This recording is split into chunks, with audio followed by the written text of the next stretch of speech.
বর্তমানে যে রাজনৈতিক সংকটটা, সেই সংকটটার আসল ভিত্তিটা কি? আসল ভিত্তিটা হচ্ছে অবিশ্বাস, সন্দেহ। কেউ কাউকে বিশ্বাস করছে না। এই জায়গাগুলো যদি ঠিক থাকতো তাহলে ঐক্যমত্য কমিশনের রিপোর্ট, তাদেরকে দায়ী করা, সরকারকে দায়ী করা, উপদেষ্টাদেরকে দায়ী করা, এই যে বিষয়গুলো সামনে চলে আসছে, এটা কিন্তু আসলে কোনো দরকারই ছিল না এবং প্রয়োজনই পড়তো না। রাজনৈতিক দলগুলো বলতো যে নির্বাচন দেন, নির্বাচনের পর আমরা পার্লামেন্টে যে আমরা সব কিছু যত সংস্কার আছে, যা প্রয়োজনীয় সংস্কার আছে, সেইগুলো বাস্তবায়ন করব। কিন্তু ঘটনা হচ্ছে যে সন্দেহ, অবিশ্বাস, আস্থাহীনতা এমন পর্যায়ে যে আগেই তারা বাস্তবায়ন চায়। জামাত বিশ্বাস করে না বিএনপিকে, বিএনপি বিশ্বাস করে না জামাতকে, এনসিপি, জামাত, বিএনপি কাউকে বিশ্বাস করে না।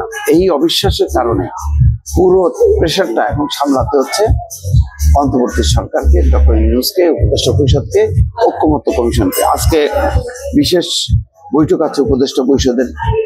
এমন একটা পরিস্থিতিতে বোঝাই যাচ্ছে পরিস্থিতি সামলানোর জন্য তার আগে 3 বাহিনীর প্রধানের সাথে কথা বলেছেন বা বৈঠক করেছেন, অনানুষ্ঠানিক বৈঠক। সেই বৈঠকেও তাদের মতামত কি? কারণ এখন একটা ইমার্জেন্সি পিরিয়ড চলছে, এটা বলার অপেক্ষা রাখা। সেনাবাহিনী ছাড়া এই সরকারের চলার কোনো ভিত্তি নেই বলতে গেলে। আইন শৃঙ্খলা জনিত সমস্ত বিষয়গুলোতে প্রোটেকশন বা ঢাল হয়ে আছে সেনাবাহিনী। সুতরাং সশস্ত্র বাহিনীর 3 প্রধানের সাথে কথা বলেছে, সব পক্ষের সঙ্গে কথা বলেছে। আমার ধারণা যে পরিস্থিতি বেশ জটিল, যার জন্য জামাতও এখন বসতে চায় বিএনপির সঙ্গে, আলোচনা বিষয়ে সমাধান করতে চায়। তো এখন এই অবস্থা, যে মূল ভিত্তিটা, বেসটা কিন্তু তৈরি হয়ে গেল রাজনৈতিক দলগুলোর। তো এই জন্য আজকে জুলাই সনদ, আদেশ জারি করা, গণভোট, সব কিছু আসছে একটা জায়গা থেকে, সেটা হচ্ছে কোনো দল বিশ্বাস করে না। পরিস্থিতি এমন যে নির্বাচন হলে বিএনপি ক্ষমতায় আসবেই, আর বিএনপি ক্ষমতাটা এনজয় করবে, তারা সংস্কার বাস্তবায়ন করবে না, এমন একটা বিষয় এমনভাবে বিভিন্ন রাজনৈতিক দল, বিশেষ করে জামাত এবং এনসিপি প্রতিষ্ঠিত করছে, যার কারণে সবাই বলে যে না, তাদের উপর বিশ্বাস নেই, আগেই এটা বাস্তবায়ন করতে হবে। কিন্তু একটা জিনিস সবাই বুঝতে পারছে না, যে আগে যদি সব বাস্তবায়ন করে, পরে পার্লামেন্ট নির্বাচনের পরে সংসদ সবকিছু উল্টায় দিতে পারে। আমি এই কথা বারবার বলছি। তো সুতরাং এই যে এখন যে পরিস্থিতিটা তৈরি হয়ে গেল, কাঠগড়ার আসামি বানানো হলো ডক্টর ইউনূসকে, উপদেষ্টা পরিষদকে, ঐক্যমত্য কমিশনকে, এইগুলি তো নিজেরাই সলভ করতে পারতো। একটা যে ডক্টর ইউনূসকে সম্মিলিতভাবে তারা বলতে পারতো যে আপনি নির্বাচন দেন, ভালো নির্বাচন করেন, এইটা ভালো নির্বাচনের জন্য সর্বশক্তি নিয়োগ করেন, আমরা পার্লামেন্টে যে আমরা জুলাই সনদ সেটা বাস্তবায়ন করবো আইনের মধ্য দিয়ে। সংবিধানের যে পরিবর্তন লাগে সেটাও আমরা সংসদের মাধ্যমে এটা করব, এই কথাটা বলা হচ্ছে না।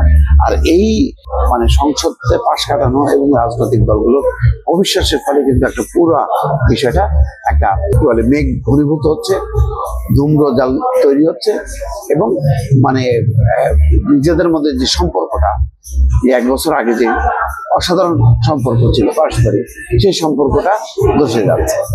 এর ফায়দা নিচ্ছে কি? এর ফায়দা নিচ্ছে বিভিন্ন গ্রুপ, বিভিন্ন শক্তি, যার জন্য ডক্টর মোহাম্মদ ইউনূসকে বলতে হচ্ছে দেশে বিদেশে লুকিয়ে থাকা শক্তিগুলো, এই ফ্যাসিবাদ বিরোধী শক্তিগুলো এই সুযোগ নিচ্ছে।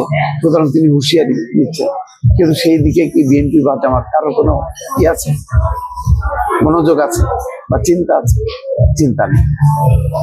সুতরাং রাজনৈতিক এখন যে সংকটটা, এখনো বলি উপদেষ্টা পরিষদ আজকে বিশেষ বৈঠক করবে, করে কি সিদ্ধান্ত দেবে যাই না, কিন্তু রাজনৈতিক সংকটের সমাধানের একমাত্র পথই হচ্ছে রাজনৈতিক দলগুলো নিজেরা বসে সমাধান করা।